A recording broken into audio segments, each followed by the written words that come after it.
Hey guys, are you all ready to spice up your kitchen? Pun intended.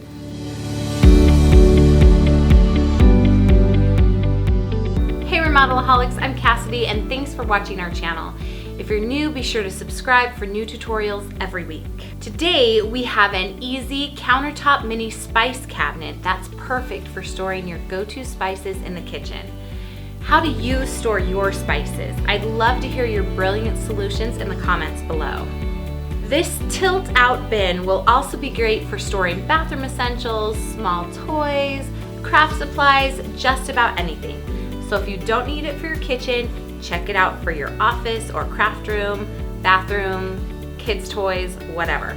Leave me a comment below where you could use this. We have both the building plan and the printable spice labels over at Remodelaholic.com, so click over there to grab those and get started.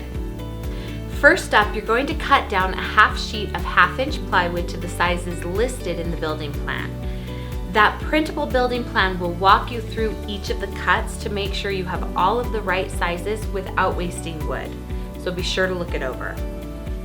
As you cut, sort the pieces as box pieces or drawer pieces to save time later when you're putting it all together. You'll have 4 box pieces, 4 drawer pieces, plus 2 rails and 2 styles for the drawer front, and 4 square feet for the bin. We love the added texture and character of shiplap, so we took the extra step of cutting grooves into the side of the bin for a faux shiplap look. The full details of the table saw settings are in the building plans. Next, it's time for the pocket holes. Measure and mark the pocket holes in each piece as indicated in the building plan on each box piece and drawer piece.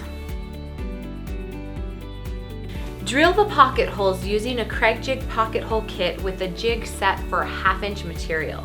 Just line up the marks you made and drill out each pocket hole. Time to start assembling. You'll want 3/4-inch screws, but our hardware store only had 1-inch screws, but don't let that stop you. We just snipped off the tip of the screw, then used 1 full-length screw to drill pilot holes for each screw as we assembled. Attach the back of the box to one side piece, then attach the other side. Next, place the box top with the shiplap grooves down on your work surface. Align the assembled box pieces with the back, flush with the top. The sides centered on the top. Attach the box top to the sides using the pocket holes. Use a square to keep the box and sides neat and square as you attach them. Sand all of the box pieces.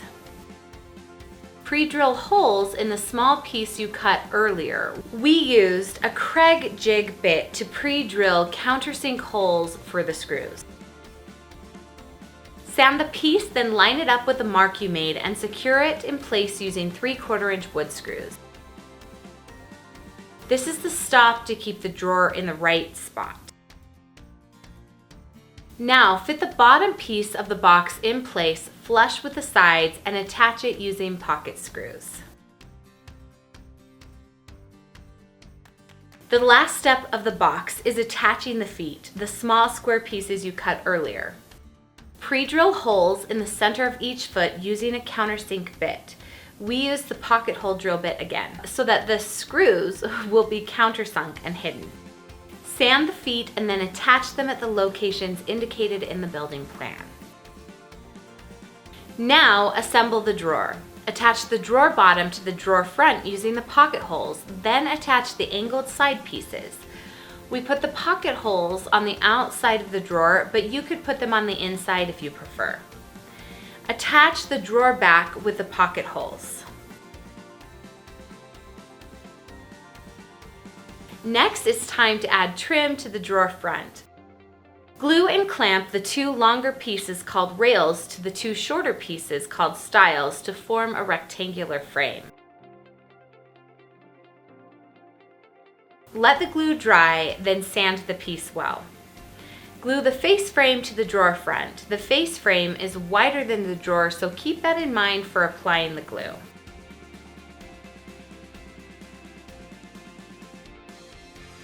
Pre-drill 2 holes inside the drawer along the top and reinforce the drawer front using 2 screws. Clamp the bottom of the face frame and let it dry. Fit the drawer into the box and you're looking good.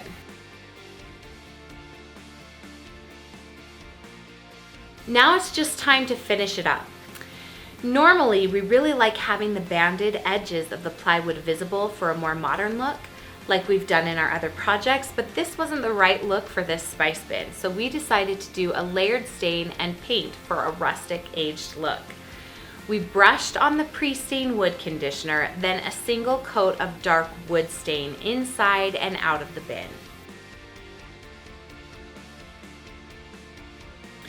And then 2 coats of creamy white chalk paint. Before the paint dried fully, we used a damp rag to distress it and rub off the paint to get the aged look we wanted.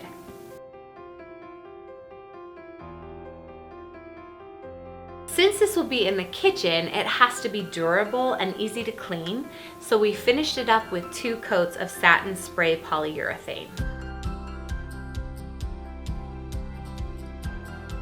Once the finish has dried, measure and mark the holes to attach the drawer pull. Pre-drill the holes using a countersink bit and install the drawer pull.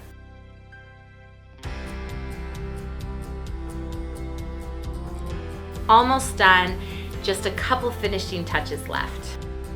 We have 2 printable spice cupboard labels on the blog, and we decided to transfer the design to the drawer front using graphite paper. It's a little old school, but it works like a charm. Every time.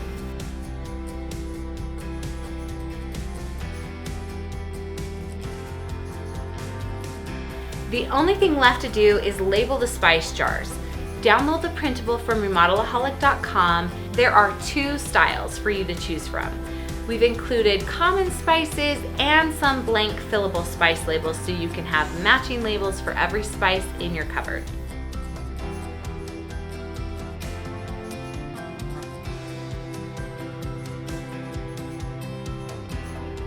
To make it easy to apply the labels to your spice bottles, print the labels on sticker paper. We used a solid sheet of sticker paper with a circle punch, but the labels are designed to fit pre-made circle labels too. So there's a link to those below in the description box.